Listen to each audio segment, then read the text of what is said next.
बिस्मिल्लाहिर्रहमानिर्रहीम अस्सलामुअलैकुम। आज हम बनाएंगे बहुत ही ज़्यादा टेस्टी, मज़ेदार से और बहुत ही ज़्यादा हेल्दी आटे, गुड़ और सूजी के रोट की रेसिपी। इसको बनाना बहुत ही ज़्यादा आसान है। आप इसको बना करके पूरे 20 से 25 दिन के लिए फ्रिज में स्टोर कर सकते हो और फ्रिज के बाहर भी ये हफ्ता 10 दिन आराम से चल जाएगा। फिर चलिए फटाफट से रेसिपी को स्टार्ट करते हैं। तो यहाँ पर मैंने आधा किलो यानी कि 500 ग्राम के जितना गुड़ लिया है। गुड़ को बिल्कुल छोटे छोटे टुकड़ों में कट कर लिया है। इसमें 1 कप भरकर बिल्कुल उबलता हुआ पानी डालेंगे और अच्छी तरह से इसको एक बार मिक्स कर लेंगे और गुड़ को हम इसी तरह से कुछ देर के लिए छोड़ देंगे। तो गर्म पानी डालने से गुड़ जो है बहुत जल्दी मेल्ट हो जाएगा। आप चाहो तो यहाँ पर गुड़ का पाउडर भी ले सकते हो। तो इसको कवर कर हम 10 से 15 मिनट के लिए रख देंगे एक साइड में। अब जब तक गुड़ मेल्ट हो रहा है, यहाँ पर एक पैन रखा है मैंने गैस पर। इसमें मैं 2 टेबलस्पून देसी घी के ऐड कर रही हूँ। तो यहाँ पर आपने तेल डालडा का इस्तेमाल नहीं करना। टेस्ट बहुत अच्छा चाहिए तो फिर देसी घी का ही इस्तेमाल कीजिएगा। घी को गर्म कर लेने के बाद हम इसमें थोड़े से काजू, बादाम और पिस्ता ऐड करेंगे। आप चाहो तो यहाँ पर अपनी पसंद के कोई भी ड्राई फ्रूट ले सकते हो, जैसे कि अखरोट, मगज़ वगैरह है। और इनकी क्वांटिटी को भी आप अपने पसंद के हिसाब से कम या फिर ज़्यादा कर सकते हो। अब इन ड्राई नट्स को हम लो फ्लेम पर 1 से 2 मिनट के लिए फ्राई कर लेंगे। बिल्कुल हल्का सा इनका कलर चेंज हो जाएगा और अच्छी तरह से ये क्रिस्पी हो जाएंगे। तो हम इनको निकाल करके एक प्लेट में रख लेंगे। तो बहुत ज़्यादा भी इन ड्राई नट्स को फ्राई मत कीजिएगा, वरना फिर इनका टेस्ट ख़राब हो जाएगा। और इनको प्लेट में निकाल करके एक साइड पे रख देंगे ताकि अच्छे से ये ठंडे हो जाए। उसके बाद हम इनको दरदरा सा पीस लेंगे। और अब जो पैन में थोड़ा सा घी बचा हुआ है उसमें हम सूजी ऐड करेंगे। तो 2 कप भरकर यहाँ पर मैंने बारीक वाली सूजी ली है। आप चाहो तो मोटी सूजी को पीस कर ले सकते हो। सूजी को हम घी के साथ मिलाते हुए भूनेंगे। तो सूजी को हमें 4 से 5 मिनट के लिए अच्छी तरह से भूनना है, लगातार चलाते हुए, जिससे कि सूजी का कलर हल्का सा बिल्कुल चेंज होगा। बहुत ज़्यादा हमें इसको डार्क नहीं करना है और सूजी का कच्चापन ख़त्म हो जाएगा और जो इसमें थोड़ा बहुत मॉइस्चर होता है वो भी ख़त्म हो जाएगा, जिससे कि हमारे रोट जो है उनकी शेल्फ़ लाइफ बढ़ जाएगी, वो बहुत जल्दी से ख़राब नहीं होंगे। अब यहाँ पर देखिए तकरीबन 7 मिनट तक मैंने सूजी को अच्छी तरह से भून लिया है। हल्का सा इसका कलर चेंज हो गया है। सूजी को हम निकाल करके एक बड़े से मिक्सिंग बाउल में ट्रांसफ़र कर लेंगे और थोड़ा सा इसको स्टर कर दीजिएगा, जिससे कि सूजी जो है थोड़ी सी ठंडी हो जाएगी। फैला दीजिएगा इस तरह से। और अब उसी पैन में हम 1.5 कप यानी कि 1.5 कप के जितना गेहूं का आटा ऐड करेंगे। तो ये नॉर्मल गेहूं का आटा है जिससे हम पराठे और चपातियां बनाते हैं। आटे को भी हम 5 से 7 मिनट तक अच्छी तरह से भूनेंगे। तो बिल्कुल लो फ्लेम पर भूनिएगा, वरना फिर आटा जो है बहुत जल्दी जल सकता है। आटे को भी भूनने से आटे में जो भी मॉइस्चर होगा वो ख़त्म हो जाएगा और इसमें बहुत अच्छी सी खुशबू आने लग जाएगी और हमारे रोट जो है वो बहुत ही ज़्यादा टेस्टी बनकर तैयार होंगे। अब आटे को भी देखिए मैंने तकरीबन 4 से 5 मिनट तक अच्छी तरह से भून लिया है। आटे का कलर बिल्कुल भी यहाँ पर हमें डार्क नहीं करना है। आटे को भी हम सूजी वाले बाउल में ही ट्रांसफ़र कर लेंगे और इन दोनों को एक बार अच्छी तरह से मिक्स कर लीजिएगा। थोड़ा सा इनको चला दीजिएगा, जिससे कि इनमें जो भी एक्स्ट्रा हीट होगी वो निकल जाएगी। और कुछ देर के लिए हम इनको एक साइड पर रख देंगे, तकरीबन 5 से 10 मिनट के लिए, जिससे कि इनमें जो भी एक्स्ट्रा हीट है वो निकल जाए। अब यहाँ पर देखिए सूजी और आटा थोड़ा सा ठंडा हो गया है। तो इसमें हम 1 कप भरकर डेसिकेटेड कोकोनट ऐड करेंगे और जो ड्राई नट्स हमने फ्राई करके रखे हुए थे उनको भी दरदरा सा पीस कर मैंने डाल दिया है। और इसी के साथ ही इसमें हम 2 टेबलस्पून चिरौंजी और 1 टेबलस्पून खसखस का ऐड करेंगे और साथ ही हम इसमें बहुत अच्छे से फ्लेवर के लिए 2 टीस्पून इलायची का पाउडर डालेंगे और बिल्कुल थोड़ा सा 1 से 2 पिंच यहाँ पर मैं नमक ऐड कर रही हूँ। इससे टेस्ट जो है बहुत ज़्यादा बढ़ जाएगा। तो इस तरह से मीठे में बिल्कुल हल्का सा नमक शामिल करने से उसका टेस्ट और भी ज़्यादा बढ़ जाता है, बिल्कुल डबल हो जाता है। अब इन सारे ड्राई इंग्रेडिएंट्स को हम एक बार अच्छी तरह से मिक्स कर लेंगे। अच्छी तरह से मिला दीजिए, जिससे कि जो सारी चीज़ें हैं आपस में अच्छी तरह से मिल जाएगी। और उसके बाद हम इसमें देसी घी ऐड करेंगे। तो तकरीबन 4 से 5 टेबलस्पून भरकर मैं इसमें घी ऐड कर रही हूँ। कप से देखा जाए तो ये घी जो है 1/4 कप है। अगर आप मेल्टेड घी ले रहे हो तो थोड़ी सी क्वांटिटी ज़्यादा लीजिएगा। और अब घी को पहले हम इन सारे ड्राई इंग्रेडिएंट्स के साथ अच्छी तरह से मिक्स करेंगे। तो अच्छी तरह से रब करते हुए, मसलते हुए मिलाइएगा, जिससे कि आटे में, सूजी में और सारी चीज़ों में घी जो है अच्छी तरह से मिल जाएगा और इसका टेक्सचर बिल्कुल चेंज हो जाएगा और इसी की वजह से हमारे जो रोट है वो बिल्कुल खस्ता और मज़ेदार से बनकर तैयार होंगे। अब देखिए मैंने घी को अच्छी तरह से इन सारी चीज़ों में मिक्स कर लिया है और अब जो गुड़ हमने गर्म पानी में भिगो कर रखा हुआ था काफ़ी अच्छे से ये मेल्ट हो गया है। तो एक छलनी की मदद से इसको छानते हुए हम गुड़ की जो चाशनी है उसको इन ड्राई इंग्रेडिएंट्स में मिक्स करेंगे। तो थोड़ी थोड़ी करके डालिएगा चाशनी को और स्पैचुला की मदद से अच्छी तरह से हम इसको मिक्स करते जाएंगे। तो चाशनी को एक साथ मत डाल दीजिएगा, वरना फिर अगर चाशनी इसमें ज़्यादा हो गई तो डो हमारा बहुत ज़्यादा पतला हो जाएगा और फिर रोट जो है अच्छी तरह से बन नहीं पाएंगे। तो चाशनी को जो है छान कर ही डालिएगा, क्योंकि गुड़ में कभी कभार कचरा वगैरह भी होता है। और थोड़ी थोड़ी चाशनी डालते जाइए और इसको अच्छी तरह से मिक्स करते जाइए।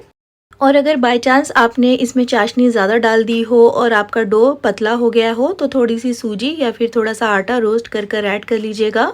इसकी कंसिस्टेंसी बिल्कुल ठीक हो जाएगी। अब देखिए सारी चाशनी मैंने ऐड कर ली है। अब इसको अच्छी तरह से हम मिक्स कर लेंगे। और इस वक्त ये आपको थोड़ा सा लूज़ लग रहा होगा, लेकिन क्योंकि हम इसको कुछ देर के लिए रखेंगे रेस्ट के लिए, जिससे कि सूजी जो है सारा मॉइस्चर अब्जॉर्ब कर लेगी और ये डो बिल्कुल अच्छी तरह से सेट हो जाएगा। तो इसको कवर कर हम 2 से 3 घंटों के लिए रख देंगे एक साइड में। अब यहाँ पर देखिए तकरीबन 2 से ढाई घंटे हो गए हैं, मैंने इसको एक साइड पर रख दिया था और काफ़ी अच्छे से हमारा डो जो है सेट हो गया है। देखिए बिल्कुल ये टाइट सा हो गया है। और अगर आपका डो इस वक्त भी लूज़ हो, ये अच्छी तरह से सेट ना हुआ हो, तो इसको 10 से 15 मिनट के लिए फ्रिज में रख दीजिएगा। अब हम इसके रोट बनाएंगे, तो थोड़ा सा पोर्शन हाथों में लेकर के इसको राउंड बॉल की शक्ल दे दीजिए। अब यहाँ पर एक प्लेट में हम थोड़े से चिरौंजी के दाने ऐड करेंगे और इसी के साथ हम इसमें थोड़ी सी खसखस ऐड करेंगे। इसको डालना बिल्कुल ऑप्शनल है, यहाँ पर आप अपनी पसंद के दूसरे ड्राई फ्रूट्स भी ऐड कर सकते हो। और जो राउंड बॉल हमने बना कर रखा हुआ था उसको इस तरह से हथेलियों की मदद से थोड़ा सा फ्लैट कर लीजिए और फिर इस रोट को हम खसखस और चिरौंजी के ऊपर इस तरह से रखकर हाथों की मदद से थोड़ा सा इसको प्रेस करते हुए घुमाएंगे, जिससे कि ये जो ड्राई नट्स है इसके ऊपर अच्छी तरह से स्टिक हो जाएंगे और ये रोट जो है अच्छी तरह से पतला भी हो जाएगा। तो बहुत ज़्यादा भी इसको मोटा मत रखिएगा, वरना फिर ये फ्राई होते वक्त अंदर से अच्छी तरह से पक नहीं पाएगा। अब यहाँ पर देखिए सारे रोट मैंने बना लिए हैं। तकरीबन 13 से 14 मीडियम साइज़ के रोट हमारे बनकर तैयार हुए हैं। और अब यहाँ पर मैं इसके ऊपर पिस्ते के स्लाइसेस इस तरह से गार्निश कर रही हूँ। आप अपनी पसंद के हिसाब से दूसरे ड्राई फ्रूट्स भी इसमें ऐड कर सकते हो। तो सभी रोट के ऊपर इस तरह से हम पिस्ते के स्लाइसेस लगा करके इसको गार्निश कर लेंगे और तमाम रोट को हम पहले इसी तरह से तैयार कर लेंगे। और देखिए पिस्ता लगाने की वजह से ये और भी ज़्यादा ज़बरदस्त लग रहा है। अब हम चलते हैं इसको सेकने की तरफ। तो इसको सेकने के लिए यहाँ पर मैंने एक पैन रखा है गैस पर। इसमें मैं 2 से 3 टेबलस्पून देसी घी ऐड कर रही हूँ। तो यहाँ पर आपने तेल का इस्तेमाल नहीं करना, देसी घी में सेकने से इसमें टेस्ट बहुत ही ज़्यादा अच्छा आएगा। अब अच्छी तरह से घी को गर्म कर लीजिए मीडियम फ्लेम पर। और जब घी हल्का सा गर्म हो जाएगा तो एक एक करके जितने पैन में आ रहे हैं उतने रोट हम इस तरह से अरेंज कर लेंगे और डाल करके हम इसको कुछ देर के लिए लो फ्लेम पर इसी तरह से सिकने देंगे। तो 5 से 7 मिनट के लिए इन रोट्स को एक साइड से अच्छी तरह से फ्राई होने दीजिए, जिससे कि एक तरफ से ये अच्छी तरह से पक जाएंगे, बहुत अच्छा सा इनके ऊपर कलर भी आ जाएगा। अब देखिए तकरीबन 6 से 7 मिनट हो गए हैं, तो एहतियात से एक चम्मच की मदद से इनको पलट दीजिए। तो इस वक्त ये बहुत ही ज़्यादा सॉफ्ट होते हैं, तो बहुत एहतियात से इनको पलटिएगा, वरना फिर ये टूट सकते हैं। और पलटने के बाद हमें इनको लो फ्लेम पर ही 4 से 5 मिनट के लिए दूसरी साइड से मज़ीद सेकना है। तो दूसरी साइड पर इनको बहुत ज़्यादा मत सेकिएगा, वरना फिर इनके ऊपर जो ड्राई फ्रूट्स हमने लगाए हैं वो बिल्कुल जल से जाएंगे। और यहाँ पर देखिए तकरीबन 4 से 5 मिनट तक मैंने इनको दूसरी तरफ से भी सेक लिया है और बहुत अच्छा सा इनके ऊपर कलर आ गया है और बहुत अच्छे से ये जो रोट है वो पक भी गए हैं। तो अब हम इनको पैन में से निकाल देंगे और निकाल करके आप इनको एक प्लेट में रख दीजिएगा, जिससे कि थोड़ी सी जब हवा लगेगी तो ये अच्छी तरह से अपने शेप को होल्ड कर लेंगे और थोड़े से ये टाइट हो जाएंगे। अब इस वक्त ये काफ़ी ज़्यादा सॉफ्ट होते हैं और बिल्कुल इसी तरीके से हम तमाम रोट को फ्राई कर लेंगे। तो बहुत ही ज़्यादा ज़बरदस्त रेसिपी है, बहुत ही मज़ेदार होने के साथ साथ ये बहुत ही ज़्यादा हेल्दी भी होते हैं, क्योंकि हमने इनको गुड़ से बनाकर तैयार किया है। और आप इनको बना करके पूरे 1 महीने के लिए फ्रिज में और फ्रिज के बाहर हफ्ता 10 दिन के लिए स्टोर कर सकते हो। तो ट्राई ज़रूर कीजिएगा और अगर रेसिपी पसंद आई हो तो प्लीज़ इसको लाइक और चैनल को सब्सक्राइब करना बिल्कुल भी मत भूलिएगा। फिर इंशाल्लाह मिलते हैं नेक्स्ट वीडियो में एक और बहुत ही अच्छी और ज़बरदस्त रेसिपी के साथ। तब तक अपना ख्याल रखिए, दुआओं में याद रखिए। अल्लाह हाफिज़। बिस्मिल्लाहिर्रहमानिर्रहीम, अस्सलामुअलैकुम। आज हम बनाएंगे एक ऐसे डिज़र्ट की रेसिपी जिसको कि बनाना बहुत ही ज़्यादा आसान भी है और ये टेस्टी होने के साथ साथ बहुत ही ज़्यादा हेल्दी भी होता है। तो बारिश के मौसम में जब भी आपको मीठा खाने का मन करे तो इस मज़ेदार से और बहुत ही ज़्यादा हेल्दी से डिज़र्ट को आप बेहद आसानी से झटपट से बनाकर तैयार कर सकते हो। खाने में ये जितना ज़्यादा टेस्टी होता है उतना ही ज़्यादा ये हेल्दी भी है। फिर चलिए फटाफट से रेसिपी को स्टार्ट करते हैं। तो सबसे पहले यहाँ पर एक प्रेशर कुकर रखा है मैंने गैस पर। ये जो डिज़र्ट है हम प्रेशर कुकर में बनाकर तैयार करेंगे। इसमें मैं 2 टेबलस्पून देसी घी ऐड कर रही हूँ। यहाँ पर आप चाहो तो तेल का इस्तेमाल कर सकते हो। घी को अच्छे से गर्म कर लेने के बाद हम इसमें थोड़े से काजू और बादाम ऐड करेंगे। काजू बादाम को हम कुछ सेकेंड्स के लिए लो फ्लेम पर फ्राई कर लेंगे घी में, जिससे कि ये हल्के से क्रिस्पी हो जाएंगे। और जब कुछ देर हो जाएगी इनको फ्राई होते हुए तो हम इसमें थोड़े से किशमिश और थोड़ा सा सूखा खोपरा ऐड करेंगे। तो खोपरे को मैंने इस तरह से स्लाइसेस में कट कर लिया है और इन दोनों को भी हम काजू और बादाम के साथ मिलाते हुए फ्राई कर लेंगे। किशमिश जो है बहुत जल्दी फूलने लग जाती है और जो सूखा नारियल है वो भी बहुत जल्दी से गोल्डन हो जाता है। तो देखिए कुछ देर में जब किशमिश फूल जाएगी तो हम इन सारे ड्राई नट्स को निकाल करके एक प्लेट में रख लेंगे और इसका इस्तेमाल हम बाद में करेंगे, तो इनको रख देते हैं एक साइड में। अब जो घी बचा हुआ है उसमें हम 1 कप भरकर मखाने ऐड करेंगे और मखानों को भी हम लो फ्लेम पर 4 से 5 मिनट के लिए फ्राई कर लेंगे घी में, जिससे कि बहुत अच्छे से ये क्रिस्पी भी हो जाएंगे और बिल्कुल हल्का सा इनका कलर चेंज होगा। और जब ये अच्छी तरह से फ्राई हो जाएंगे तो हम इनको भी ड्राई फ्रूट्स वाली प्लेट में निकाल कर रख लेंगे और इन सारे ड्राई नट्स को हम रख देंगे एक साइड में। अब उसी प्रेशर कुकर में मैं 1/4 कप की जितना देसी घी और ऐड कर रही हूँ। देसी घी में ही ये जो डेज़र्ट है बहुत ही ज़्यादा टेस्टी बनकर तैयार होगा। घी को अच्छी तरह से गरम कर लेने के बाद हम इसमें 1 कप भरकर दलिया यानी कि ब्रोकन व्हीट ऐड करेंगे। तो यहाँ पर मैंने दलिये का इस्तेमाल किया है। ये बहुत ही आसानी से आपको ऑनलाइन ऑफलाइन स्टोर पर मिल जाएगा। दलिये को हम घी में डाल करके लो फ्लेम पर लगातार चलाते हुए भून लेंगे।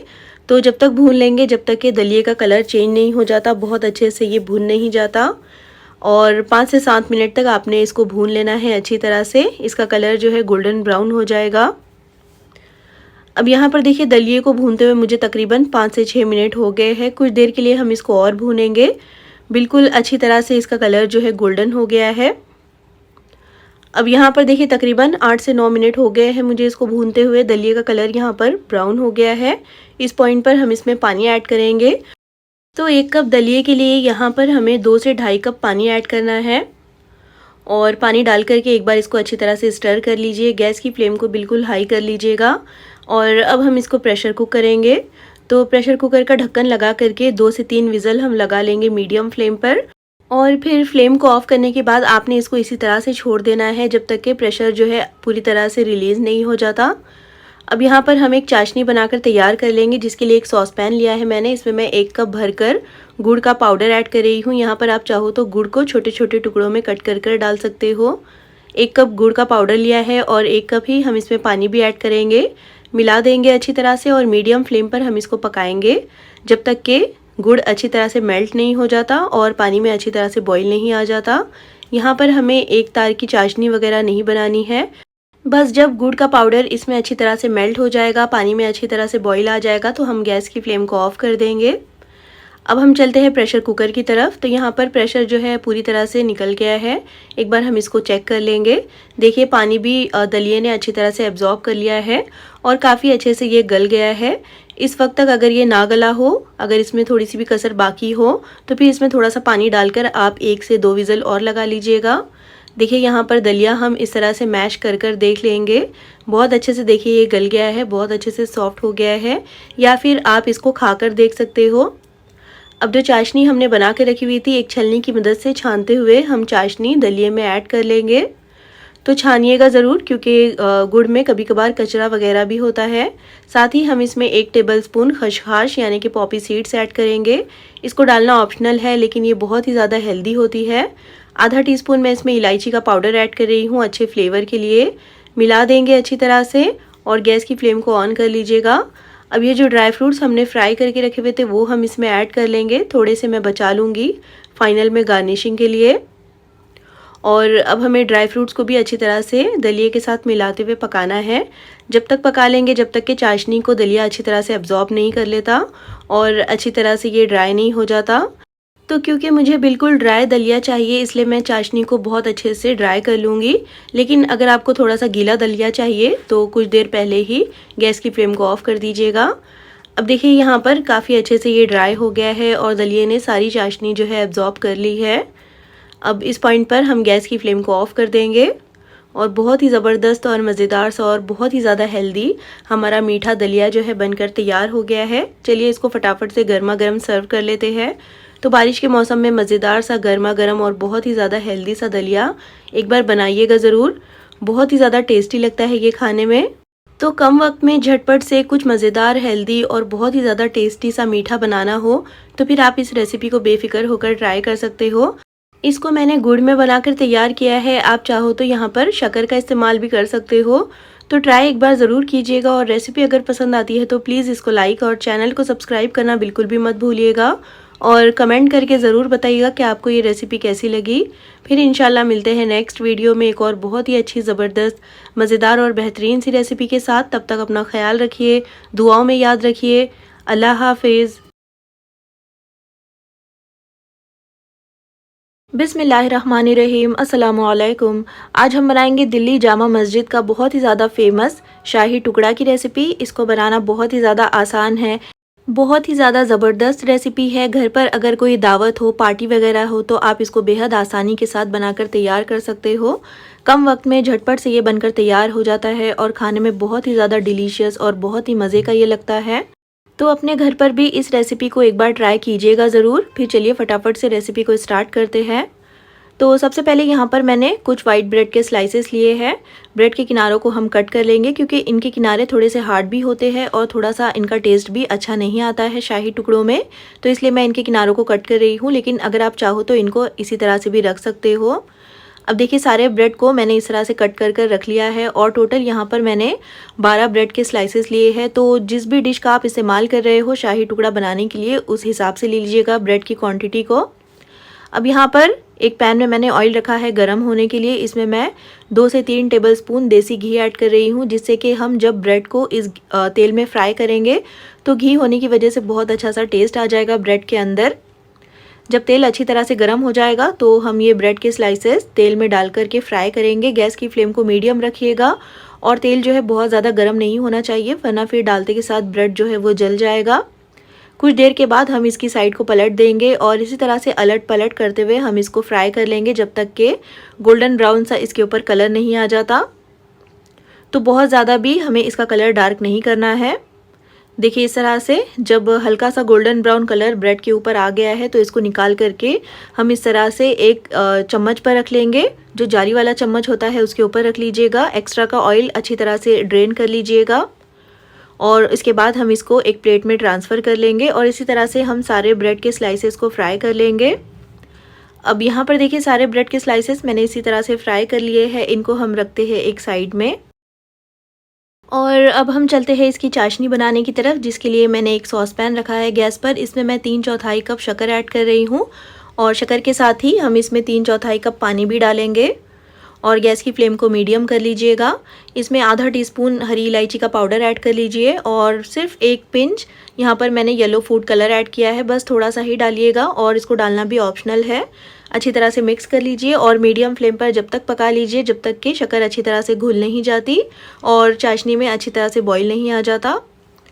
अब देखिए यहाँ पर शक्कर काफ़ी अच्छे से मेल्ट हो गई है, चाशनी भी एक बार अच्छी तरह से उबल गई है। यहाँ पर हमें 1 या 2 तार की चाशनी नहीं बनानी है, बस अच्छी तरह से ये चाशनी चिपचिपी सी हो जाए तो गैस की फ्लेम को ऑफ़ कर देंगे। और क्योंकि चाशनी इस वक्त काफ़ी गर्म है और ब्रेड के स्लाइसेस बिल्कुल हल्के से गर्म है तो एक एक ब्रेड का स्लाइस हम इस तरह से चाशनी में डिप करते जाएंगे और इसको बहुत ज़्यादा देर तक भी डिप नहीं करना है। निकाल करके हम एक सर्विंग प्लेट में या फिर एक सर्विंग डिश में इसको असेंबल करते जाएंगे। तो जिस भी प्लेट में या फिर जिस भी डिश में आपने इसको असेंबल करना हो, इसको सर्व करना हो, उसमें इस तरह से सारे ब्रेड के स्लाइसेस चाशनी में डिप करके अरेंज करते जाइए। तो यहाँ पर देखिए सारे ब्रेड के स्लाइसेस मैंने इस तरह से चाशनी में डिप करके इसको अरेंज कर लिया है और टोटल यहाँ पर मैंने 12 ब्रेड के स्लाइसेस लिए हैं। आप अपने डिश के अकॉर्डिंग ले सकते हो ब्रेड के स्लाइसेस।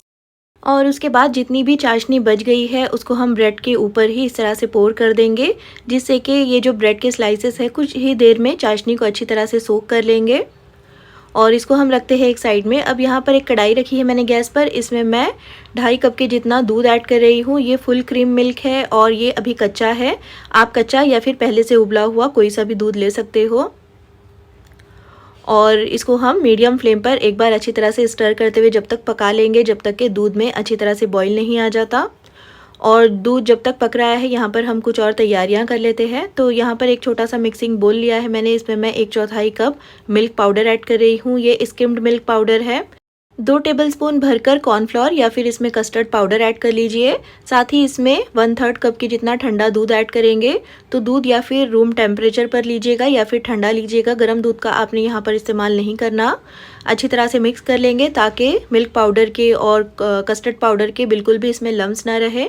देखिए इस तरह से इसको रखते हैं एक साइड में। अब यहाँ पर देखिए दूध में काफ़ी अच्छे से बॉईल आ गया है। एक बार इसको अच्छी तरह से स्टर कर लीजिए, गैस की फ्लेम को लो कर लीजिए। और इसके बाद हम इसमें फ्लेवर के लिए आधा टीस्पून इलायची का पाउडर ऐड करेंगे। और साथ ही इसमें मैं 1/4 कप शक्कर ऐड कर रही हूँ, जो कि 3 से 4 टेबलस्पून के जितनी है। और इसमें 1 टीस्पून मैं रोज़ वाटर ऐड कर रही हूँ। तो ये रोज़ वाटर है, रोज़ एसेंस नहीं है। अगर रोज़ एसेंस ऐड करना हो तो 2 से 3 ड्रॉप ही डालिएगा, बहुत ज़्यादा मत डालिएगा। अच्छी तरह से मिक्स कर लेंगे। और जब शक्कर अच्छी तरह से इसमें घुल जाएगी तो ये जो कस्टर्ड पाउडर और मिल्क पाउडर का हमने घोल बना कर रखा हुआ है उसको हम दूध में ऐड कर लेंगे।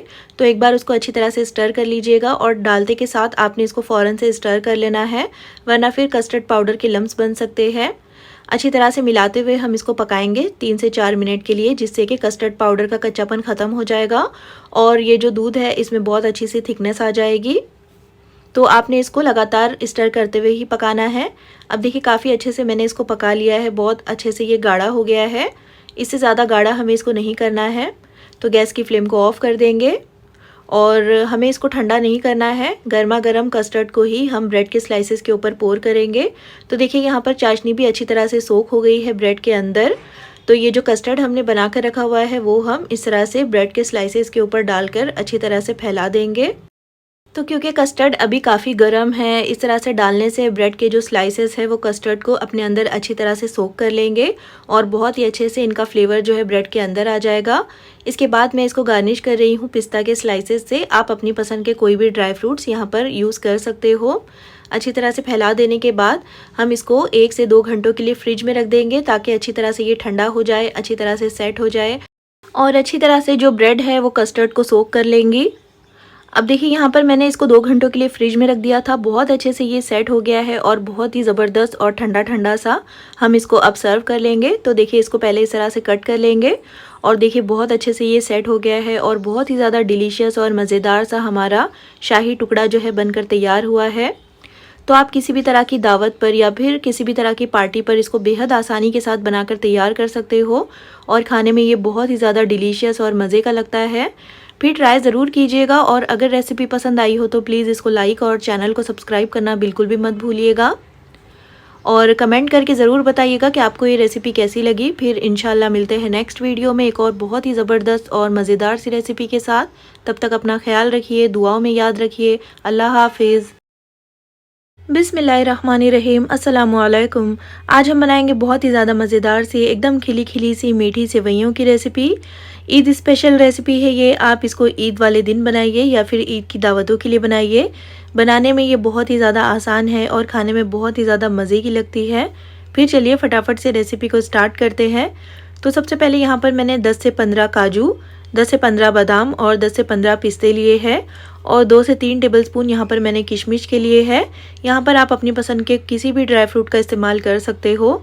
और साथ ही यहाँ पर मैंने 200 ग्राम की जितनी बारीक वाली रोस्टेड सेवइयाँ ली है और इन सेवइयों को हम हाथों की मदद से ही थोड़ा सा क्रश कर लेंगे। बहुत ज़्यादा इनका चूरा नहीं बनाना है, बस इनको छोटा छोटा कर लीजिएगा।